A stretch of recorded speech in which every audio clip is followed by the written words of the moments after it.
Hey guys, so for geometry today, we are going to be reviewing in class, reviewing in our video. I'm going to write down all the different formulas that go with this chapter. Then next class, so Wednesday or Thursday, depending on which day you have me, we will be doing the live review. So that is always optional. If you guys would like to do that, you can pop in if you have questions or just want to go over a couple questions, problems. I don't usually have anything planned for that just because I kind of want to leave it up to what you guys need. So that is going to be Wednesday or Thursday, depending. You'll get a Google invite for that. And then finally, so that means our test will be on Monday or Tuesday, depending on which day you guys have me. And then it'll be the same format as the last one. I would really like you guys to have retakes done by this date. So for the last test. So that we're not kind of working with two tests and having to do retakes for two different tests. So just a heads up on that. So throughout this week, if you guys need to do retakes. One of the things I do want to point out is Fridays are kind of an optional, or like a makeup day or intervention day. This is a great day to work on missing work, corrections, or a retake. But if you guys need me, if you're struggling with something, you're like, I don't remember that section at all, or I wasn't understanding that, feel free to let me know. I'm glad to pop in with you guys and spend some time with you guys on Friday. I just don't know what you need help with. A lot of you, I think, just need to go back and watch the video and do the assignment that goes with it and make up that work. But if that's not the case and you're just really stuck on something, I'd be glad to work with you. So let me know. So just a reminder with that Fridays that that's always available to you guys to get help from me. So please let me know if I can do that at all. So what we're going to be doing here today is going through different formulas with our in which you wrote these all down already. So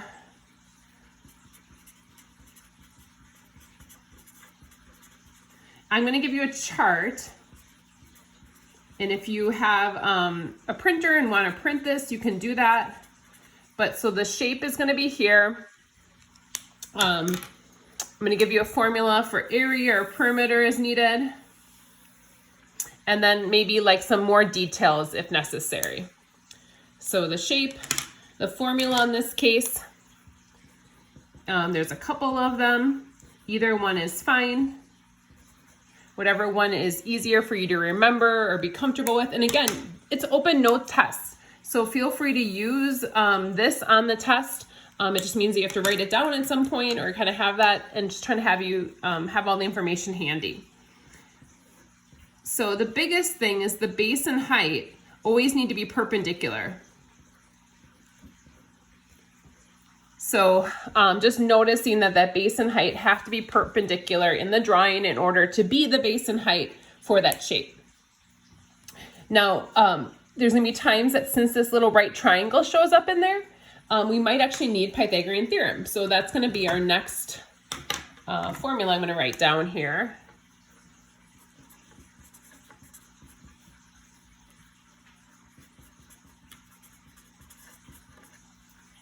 So I'm not talking about the area of a triangle, but I'm going to talk about the fact that a right triangle, we need a squared plus b squared equals c squared.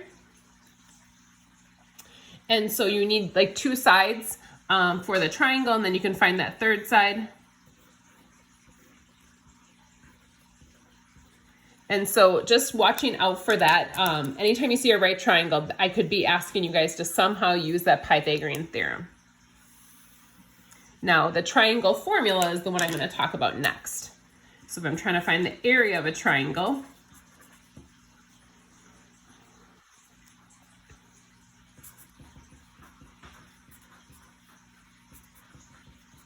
and I'm always writing down like all the formulas that maybe you could use. So just being aware that either one is fine. The one's not better than the other.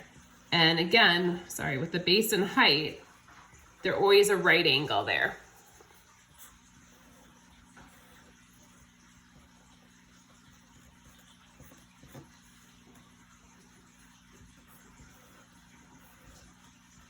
Sorry, my straight lines are not very straight today. I'm a little shaky here.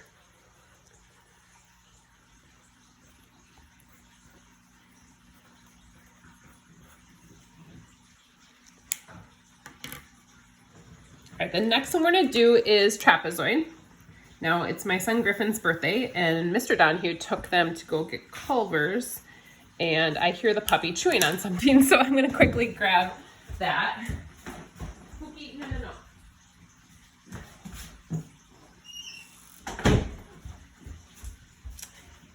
She was chewing on a squirt bottle in the bathroom, so I had to put an end to that.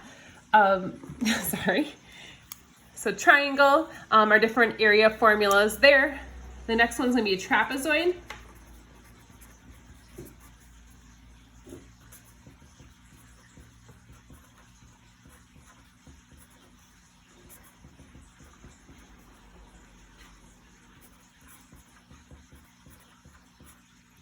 The biggest thing to remember is that B1 and B2 are the bases, and they're always parallel. So I guess I'll write that over here.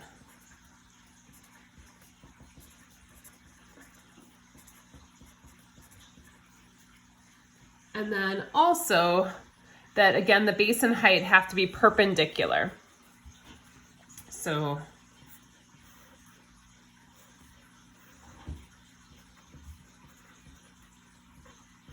the height could be here, it could be here, but the height and the bases have to be perpendicular.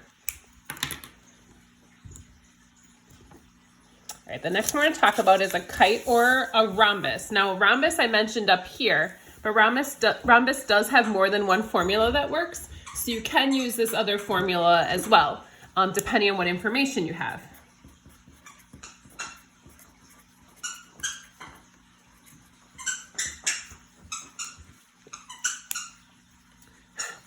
And if you're easily distracted, I'm sorry about the puppy squeaking the toy.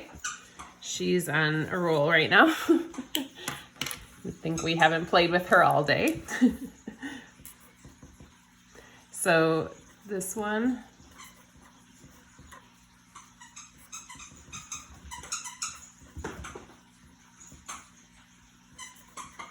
Now notice the difference between these two. Here we're multiplying the diagonals, here we're adding the bases.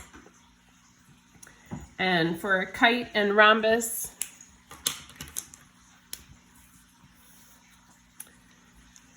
you have to look at those diagonals. So those go through the center. And so the diagonals, and they're always gonna be perpendicular. So D1 is perpendicular, sorry, to D2. And then the D's are diagonals.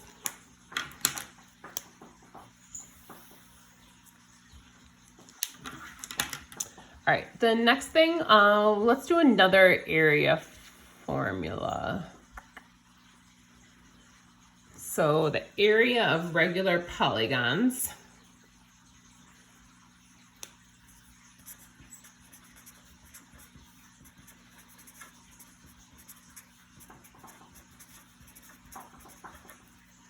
And this is probably the biggest formula or the most complicated one because it's probably the only one you hadn't seen before this.